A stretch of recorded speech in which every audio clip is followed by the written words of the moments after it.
Hello friends, कैसे आप सभी। उम्मीद करते हैं आप सभी अच्छे होंगे। तो आज की इस वीडियो में हम लोग पीएच मान के बारे में बात करेंगे, क्योंकि यह एक ऐसा टॉपिक है जहां से हर साल हर एग्जाम में एक दो प्रश्न डायरेक्टली आता है। चाहे वो बिहार बोर्ड का एग्जाम हो या यूपी बोर्ड का एग्जाम हो या फिर किसी भी कंपटीशन का एग्जाम हो, इसीलिए यह टॉपिक बहुत ही इम्पोर्टेंट हो जाता है। इस वीडियो में हम लोग 20 इम्पोर्टेंट प्रश्न कवर किए हैं जो किसी न किसी एग्जाम में पूछा गया है, जो पीएच मान पर आधारित है। तो हम लोग पहले पीएच मान के कुछ बेसिक पॉइंट जान लेते हैं, उसके बाद हम प्रश्न पे चलेंगे। तो चलिए हम लोग बेसिक पॉइंट देखते हैं। सबसे पहले हम लोग पीएच मान का जब पूरा नाम होता है पोटेंशियल ऑफ हाइड्रोजन होता है, यानी इसको आप ये भी कह सकते हैं पावर ऑफ हाइड्रोजन, यानी हाइड्रोजन की क्षमता। पीएच मान से हम लोग किसी भी सॉल्यूशन के तीन चीज पता करते हैं, या वो सॉल्यूशन एसिडिक होगा, या वो सॉल्यूशन न्यूट्रल होगा, या सॉल्यूशन बेस होगा। ये हम लोग पीएच मान से ही पता करते हैं। ये हम लोग कोई भी सॉल्यूशन एसिडिक कब होगा, जब पीएच मान 7 से कम होगा तो सॉल्यूशन एसिडिक होता है, और जब पीएच मान 7 से कम होता है तो एसिडिक होता है, और पीएच मान सॉल्यूशन के 7 से अधिक होता है तो बेसिक होता है। वो बेसिक होता है, और 7 से कम होता है तो एसिडिक होता है। जब सॉल्यूशन का पीएच मान 7 होता है वो तो न्यूट्रल हो जाता है। मैक्सिमम बेस की बात करते हैं। मैक्सिमम सॉल्यूशन बेस जब होता है, जब पीएच मान 14 होता है तो वो मैक्सिमम बेस होता है। और मैक्सिमम एसिडिक, कोई भी सॉल्यूशन मैक्सिमम एसिडिक होता है जब उसका पीएच मान 0 होता है तो वो मैक्सिमम एसिडिक होता है। कोई भी सॉल्यूशन न्यूट्रल होता है जब उसका पीएच मान 7 होता है तो वो न्यूट्रल होता है। किसी भी सॉल्यूशन का पीएच मान जो होता है वो 7 पीएच मान 0 से लेकर 14 के बीच में होता है।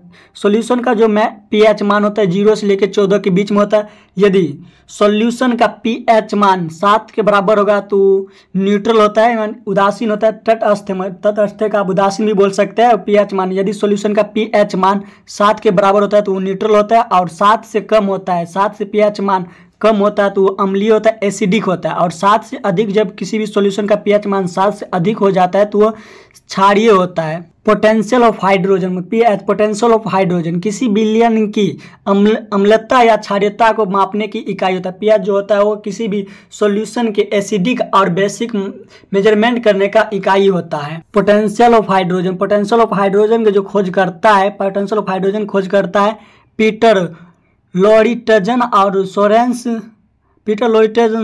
जो जिसको हम शॉर्टकट में पीएल सोरेंस बोल सकते हैं, जिन्होंने 1909 ईस्वी इसका खोज किया था पीएच मान का। चलिए अब हम लोग प्रश्न पे चलते हैं, प्रश्न देखते हैं। पहला प्रश्न है, शुद्ध जल का पीएच मान कितना होता है। ए में दिया है 5, बी में दिया है 7, सी में दिया है 9 और डी में दिया है 6। तो इसका राइट आंसर जो हो जाएगा, शुद्ध जल का पीएच मान जो होता है, शुद्ध जल का पीएच मान 7 होता है, जो कि जल का न कोई कलर होता है और न कोई स्वाद होता है, इसीलिए जल होता है वो उदासीन होता है। इसका पीएच मान 7 होता है। चलिए अगला प्रश्न हम लोग देखते हैं। अगला प्रश्न क्या है। अगला प्रश्न है, पीएच मान 7 से कम होने पर विलयन कैसा होता है। ए में दिया अम्लीय, बी में दिया क्षारीय, सी में दिया तटस्थ और डी में दिया लवणीय। इसका राइट आंसर जो है 7 से कम जब होता है तो किसी भी सॉल्यूशन का पीएच मान 7 से कम होता है तो वो हो जाता है अम्लीय होता है। चलिए अगला प्रश्न हम लोग देखते हैं। अगला प्रश्न क्या कहता है। अगला प्रश्न कहता है, पीएच मान 7 से अधिक होने पर विलयन कैसा होता है। किसी भी सॉल्यूशन का जब पीएच मान 7 से अधिक होता है तो वो होता है क्षारीय। तो ऑप्शन देखेंगे, क्षारीय किस में दिया, ए में दिया तटस्थ, बी में दिया क्षारीय। तो इसका राइट आंसर जो हो जाएगा, इसका राइट आंसर क्षारीय हो जाएगा, और सी में दिया अम्लीय और डी में दिया लवणीय। तो इसका राइट आंसर जो हो जाएगा क्षारीय हो जाएगा, जो कि बी में, इसका राइट आंसर बी हो जाएगा। चलिए अगला प्रश्न हम लोग देखते हैं। अगला प्रश्न क्या कहता है। अगला प्रश्न कहता है, पीएच पैमाने का मान किस सीमा तक होता है। ए में दिया है 0 से 10 तक, बी में दिया है 0 से लेकर 12 तक, सी में दिया है 0 से लेकर 14 तक, और डी में दिया है 0 से लेकर 7 तक। तो इसका राइट आंसर जो होगा, किसी भी सॉल्यूशन का पीएच मान जो होता है वो 0 से लेकर 14 के बीच में होता है, 0 से 14 तक होता है, जो कि सी में, इसका राइट आंसर सी हो जाएगा। चलिए अगला प्रश्न हम लोग देखते हैं। अगला प्रश्न क्या कहता है। अगला प्रश्न कहता है, नींबू के रस का पीएच मान लगभग कितना होता है। ए में दिया है 2, बी में दिया है 7 और सी में दिया 9, डी में दिया 12। इसका राइट आंसर जो हो जाएगा, इसका राइट आंसर हो जाएगा 2। नींबू के रस का पीएच मान जो होता है वो 2 होता है, जो कि ए में, इसका राइट आंसर ए हो जाएगा। चलिए अगला प्रश्न हम लोग देखते हैं। अगला प्रश्न क्या कहता है। अगला प्रश्न कहता है रक्त का सामान्य पीएच मान कितना होता है। ए में दिया 6.8, बी में दिया 7.4 और सी में दिया 8.0, डी में दिया 7.0। तो इसका राइट आंसर जो हो जाएगा रक्त का सामान्य पीएच मान होता है 7.4 होता है, जो कि बी में इसका राइट आंसर बी हो जाएगा। चलिए अगला प्रश्न हम लोग देखते हैं अगला प्रश्न क्या कहता है। अगला प्रश्न हम लोग देखते हैं अगला प्रश्न क्या कहता है। अगला प्रश्न कहता है साबुन का पीएच मान सामान्यतः कैसा होता है। ए में दिया अम्लीय, बी में दिया क्षारीय, सी में दिया तटस्थ और डी में दिया लवणीय। तो इसका राइट आंसर जो हो जाएगा राइट आंसर क्षारीय हो जाएगा। साबुन का पीएच मान सामान्यतः क्षारीय होता है, जो कि बी में इसका राइट आंसर बी हो जाएगा। चलिए अगला प्रश्न हम लोग देखते हैं अगला प्रश्न क्या कहता है। अगला प्रश्न कहता है पीएच मान मापने के लिए किसका प्रयोग किया जाता है। ए में दिया थर्मामीटर का, बी में दिया पीएच मीटर का, सी में दिया हाइड्रोमीटर का, डी में दिया बैरोमीटर के। तो इसका राइट आंसर जो हो जाएगा पीएच मीटर हो जाएगा, जो कि बी में है। इसका राइट आंसर बी हो जाएगा। पीएच मान मापने के लिए हम लोग पीएच मीटर का उपयोग करते हैं। चलिए अगला प्रश्न हम देखते हैं अगला प्रश्न क्या कहता है। अगला प्रश्न कहता है अत्यधिक अम्लीय विलयन का पीएच मान कैसा होगा। ए में दिया 0 के निकट, बी में दिया 14 के निकट, सी में दिया 7 के निकट, डी में दिया 10 के निकट। तो इसका राइट आंसर जो हो जाएगा राइट आंसर ए हो जाएगा। चलिए अगला प्रश्न हम लोग देखते हैं अगला प्रश्न क्या कहता है। अगला प्रश्न कहता है अम्लीय वर्षा का पीएच मान सामान्यतः कितना होता है। ए में दिया 7, बी में दिया 5.6 से कम, सी में दिया 8, डी में दिया 10। तो इसका राइट आंसर जो हो जाएगा इसका राइट आंसर हो जाएगा 5.6 से कम हो जाएगा। अम्लीय वर्षा का पीएच मान 5.6 से कम होता है, जो कि बी में इसका राइट आंसर बी हो जाएगा। चलिए अगला प्रश्न हम लोग देखते हैं अगला प्रश्न क्या कहता है। अगला प्रश्न कहता है दूध का पीएच मान लगभग कितना होता है। ए में दिया 4.5, बी में दिया 6.5 और सी में दिया 7, डी में दिया 8। इसका राइट आंसर जो हो जाएगा इसका राइट आंसर 6.5 हो जाएगा, जो कि बी में दूध का पीएच मान लगभग 6.5 के आसपास होता है, जो कि बी में इसका राइट आंसर बी हो जाएगा। चलिए अगला प्रश्न हम लोग देखते हैं अगला प्रश्न क्या कहता है।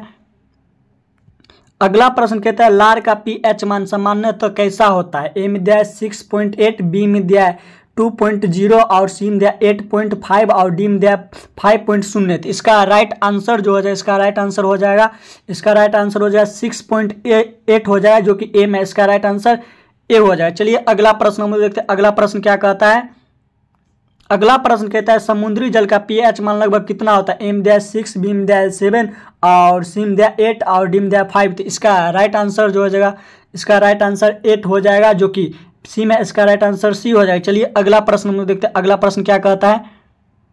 अगला प्रश्न कहता है पीएच पैमाना किस वैज्ञानिक ने दिया था। तो हमने आपको पहले बता दिया था पीएच पैमाने की जो खोज करता है वो है सोरेन पीटर लोरिटजन सोरेंस है, जो सोरेन पीटर लोरिटजन सोरेंस है, जो कि ए में इसका राइट आंसर ए ही हो जाएगा। बी में ए में दिया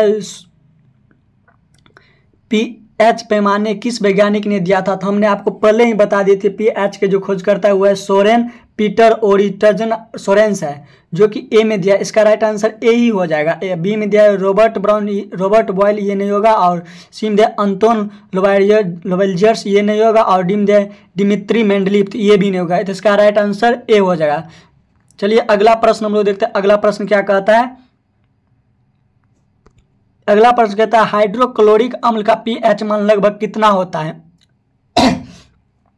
ए में दिया है 1, बी में दिया है 7, सी में दिया 10 और डी में दिया 14। तो इसका राइट आंसर जो हो जाएगा हाइड्रोक्लोरिक अम्ल का पीएच मान होता है 1 होता है, जो कि ए में इसका राइट आंसर ए हो जाएगा। चलिए अगला प्रश्न हम लोग देखते हैं अगला प्रश्न क्या कहता है।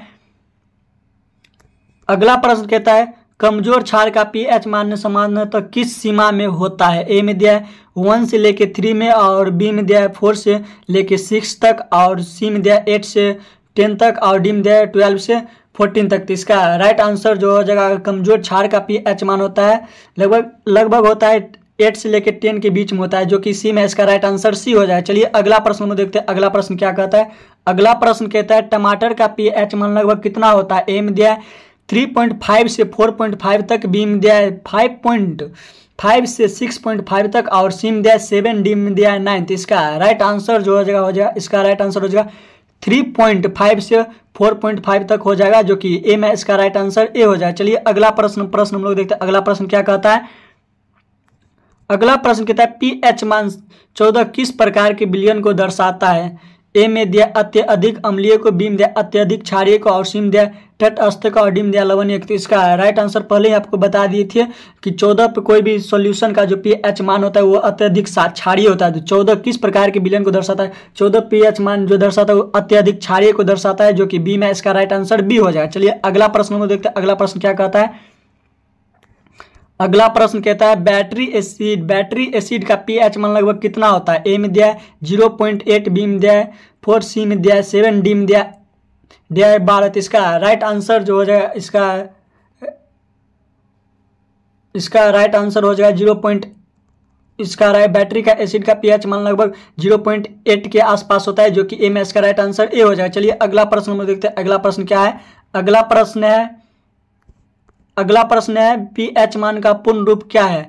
ए में दिया पोटेंशियल ऑफ हाइड्रोजन, बी में दिया पावर ऑफ हीट, सी में दिया पोजीशन ऑफ हाइड्रोजन, और डी में दिया है प्रोटॉन ऑफ हाइड्रो ऑक्साइड। तो हमने आपको पहले ही बता दिए थे इससे शुरू में कि पीएच का जो पूरा नाम होता है पोटेंशियल ऑफ हाइड्रोजन होता है, जो कि ए में इसका राइट आंसर ए हो जाएगा। अगर यह वीडियो आपको पसंद आया हो तो वीडियो को लाइक कर दीजिएगा। अगर आप चैनल पे नए आए तो चैनल को सब्सक्राइब कर लीजिएगा और बेल आइकन को दबा दीजिएगा ताकि नए वीडियो का नोटिफिकेशन मिलता रहे। तो मिलता है नए वीडियो में, तब तक के लिए जय हिंद।